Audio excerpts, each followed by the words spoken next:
Alright, so here we are. The train has finally passed, so I am able to take you down Broadway. So this street that we're driving on right now is called Broadway, and this is kind of like the main street here. This is where you're going to find most of the visitor centers, the buildings that are historic and original here at the time of the gold rush, as well as the gift shops and souvenir shops are all going to be located down this main street of Skagway called Broadway. Used to plow the snow off of the railroad tracks. This is snow plow. This was used very heavily in the early 1900s, but it was also used as recently as 2011. Is the latest year where they used it to get rid of some of that snow that had piled up. Place to check out to find more about the history of Skagway as well as some of the trails that you can do around here. On the left-hand side, we're passing by the Red Onion at the time of the gold rush. Also on the left coming up, you're seeing this building covered in driftwood. This is the Arctic Brotherhood building, one of the historical buildings in Skagway. All of those pieces of driftwood on it are original to the time of the gold rush. And that is also the most photographed building in all of Alaska. As we're driving through here and you're looking off to the sides, you'll also notice that we have these wooden boardwalks. Those are also keeping in feel with the authentic gold rush history. Up here you're painting the advertisement. And here on the left and right hand sides, you're seeing that we have a lot of different shops. Here in Skagway, actually, we don't have a dentist. We also don't have a doctor, but we do have 26 jewelry stores. So on the right hand side is Kermsey's Curios. That's the same advertisement that was up there on that rock face. So here you're seeing a lot of those jewelry stores I was pointing at to you folks. This red building coming up here on the right hand side is the Eagles Hall. They have a show there called The Days of 98 that is very interesting about a character called Soapy Smith. On the left hand side you're seeing Wells Fargo. We are now exiting the financial district of Skagway. On the left-hand side, we also have that tiny little post office up there. Alright, and how was that for a city tour? It took us about 1 minute, right? This is very quick. It's very small, about 7 blocks here. And then on the right-hand side, as we make this corner, you're going to see a heart. They just have souvenirs there, such as hats and shirts. Alright, so now that we are off of Broadway, I'm going to be taking you down State Street. State Street is more of the residential area here, such as the public library and grocery stores. For example, coming up on the left-hand side, this gray building that you're seeing is the Skagway Public Library. There is usually a fairly large crowd of people outside of it because it's the only place in town with free Wi-Fi. This red church on the left-hand side. So we actually have 4 churches here in Skagway, and we tell them all apart by their color. We have a red church, a brown church, a white church, and a yellow church. If you were to ask me the actual names of all of these churches, I probably could not tell you. I just know them by their color. That kind of gives you. So we also have long, cold, dark winters. One favorite place that people like to go in the wintertime is off to the left-hand side. The Skagway Recreation, a great place for people to go in the wintertime to let off some of their steam, especially when it's too dark and cold outside to do anything. Constructed just a couple of years ago, and it cost $13 million to build. For food here, a gallon of milk is about $7. A bell pepper is about $3 US, and then if you were to get a carton of eggs, it'd be somewhere around $5 as well. So things are very expensive here. We only get food shipped in here once a week on a big barge that brings everything in here.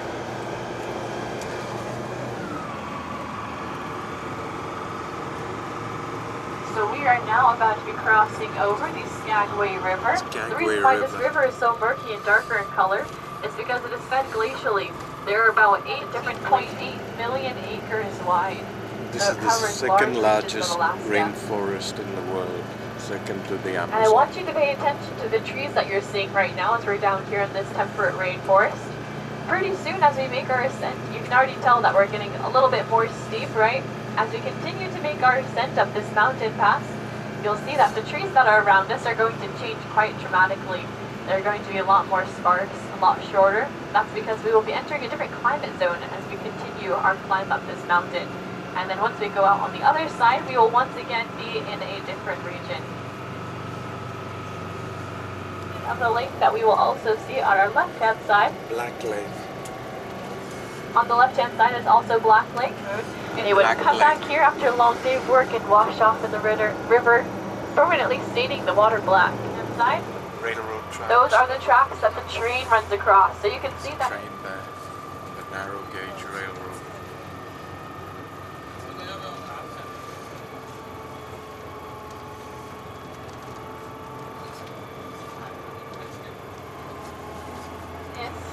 Modern art exhibit. Isn't it beautiful?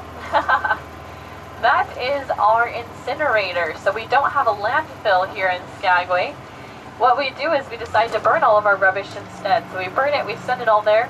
If there are pieces of about 600 miles away northward in the Yukon Territory of Canada, as they're making their way northward to participate in this big Klondike gold rush that they had. So there were thousands upon thousands upon thousands. This is quite a historical piece of these markers to tell them just how close to the edge they are. They have a little saying that goes along with it. They say if you're in the white, you're all right. If you're in the red, you're dead. So very right against these rails until they can feel how close to the edge they are, and then they know that they need to back off just a little bit. And so that's why there's so many different dents in it. This road beyond is the South Klondike Highway, built in 1978. So looking down onto the right-hand side, you can just barely see a river down Skagway. there. That is the continuation of the Skagway River that we crossed over when we were exiting town. Remember, it's more murky, darker colored water. That Skagway River, as I said before, is fed glacially by 8 glaciers that are further up in this mountain pass.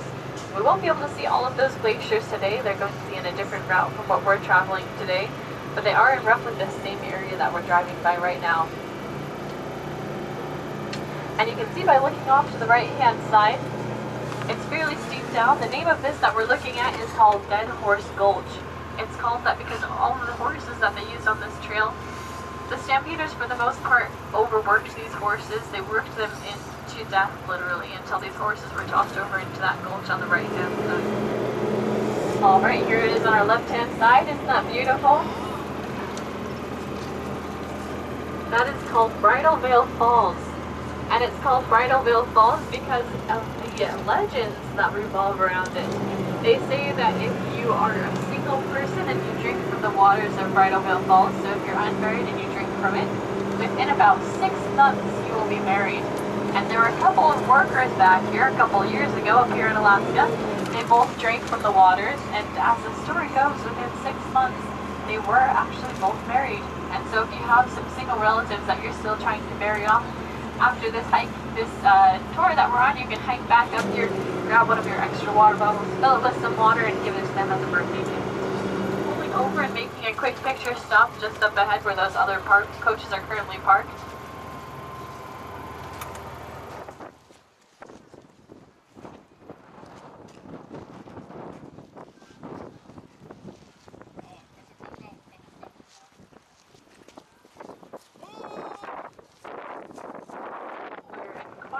Shorter than the ones that we were seeing just down there on the other side of the mountain pass only moments previous. These mountains that we're looking at right now are, as we reach the summit of them, we're entering into the subalpine tundra. This subalpine tundra means that the trees we're seeing are going to be a lot shorter, and they're also going to be a lot more sparsely covering the mountain tops here. The trees that we're seeing are quite a bit smaller than what we're used to, and the reason for that is because their growth has been stunted by the harsh winter conditions. As I mentioned previously, these mountain passes can get about 30 feet of snow with 70-mile-per-hour winds whipping in through here. That makes it very difficult for the plants up here to grow and thrive. Notice that there's not a whole lot of wildlife out here. There isn't any megafauna or larger animals that we'll find up here. It's more just a migratory pass for them. So if we do see animals, it's more just a passing through point for them as they're trying to get from one side of the mountain to the other side. So it's not very typical that we do see animals up here. The most animals that I've seen are different birds. Sometimes we'll see birds that fly in through here. We'll be going down an elevation about 1,000 feet. Once we reach Caribou Crossing and Car Cross, that area over there, we'll be at an elevation of just over 2,000 feet. So we'll go down about a little over 1,200 feet in elevation. At the And moment we are 3,200 feet is up where we in the have the border mountain. between Canada and the United States, Canada and Alaska. This is the border between the two countries because it was a fairly easy marker for them when they were confused over where the border should be. So if you look off to your right hand side, you'll see this will be up here for the next few hours. We are So now that takes you officially back in Canada. to We've just the crossed the from Canada border. back into the United States. We are heading for the Yukon.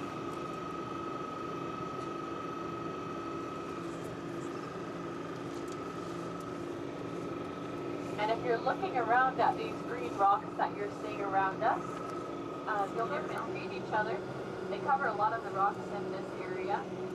A lot of the animals in the area also like to feed on this lichen.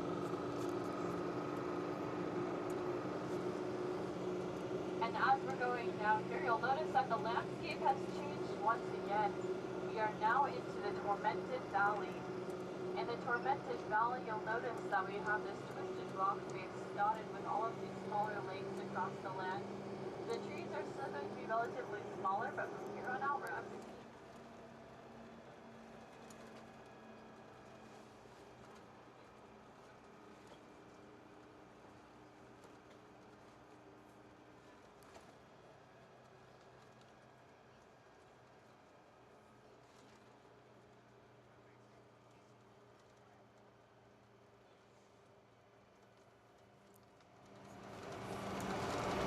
We are officially in Canada now.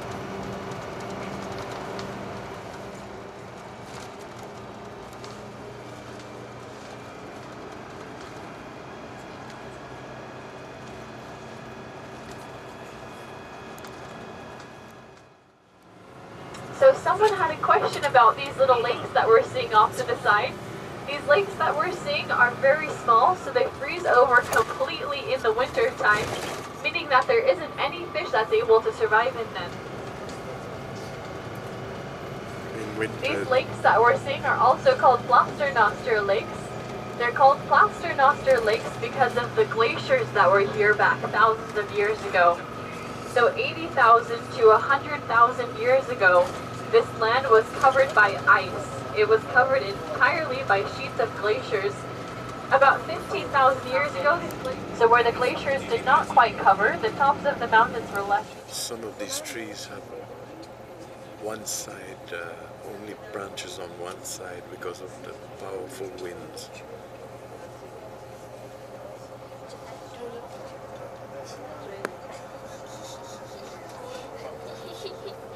Territory. But here in Frazer, British Columbia, it's a very small little place you'll see. Looking off to the left-hand side, there are just a few different houses and buildings. This is Frazer, British The reason why Columbia. there are just so few houses here is because it is really only the border control agents who live here. So it has a population of somewhere around 10. Very few people live here. This flower, purple flower, And is called fireweed is fireweed. actually the territorial flower of the Yukon Territory. So we'll see quite a bit of fireweed as we're making our journey here. Fireweed.